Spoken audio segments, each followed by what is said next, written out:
Class 9-10 SSC ত্রিকোণমিতি 9.1 25 নং সৃজনশীল cosec a minus cot a equal 1/x হলে আমরা ক নং প্রশ্নের সমাধান করব। সমাধান করতে হবে যে cosec a plus cot a এর মান নির্ণয় করো।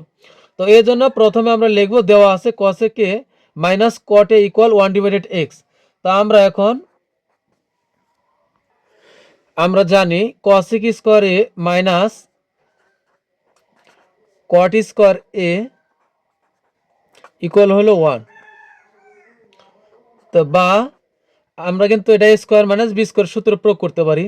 তাহলে কি হবে, cosec square a minus cot square a সমান আমরা লিখতে পারি cosec a plus cot a plus cosec a plus cot a into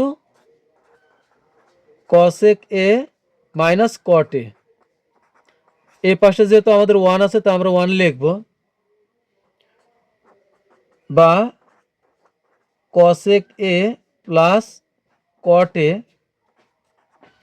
আমাদের কিন্তু cosec a minus cot a equal কিন্তু 1/x এই একটা মান দেওয়া আছে। তো আমরা মান বসাই 1/x, এই পাশে 1 এর 1ই থাকবে। তো এখন আমরা সুতরাং দিয়ে লিখতে পারি যে cosec a plus cot a, এই পাশে 1/x আছে, যদি আমরা ওই পাশে পাঠাই দিই তাহলে কি হবে, এক্সটা উল্টে যাবে, উল্টে 1 উপরে চলে যাবে আর 1 নিচে চলে যাবে। তো আমাদের নিচে 1 লেখার প্রয়োজন নাই, এক্সটা উপরে চলে গেলে আমরা শুধু এক্স লিখব।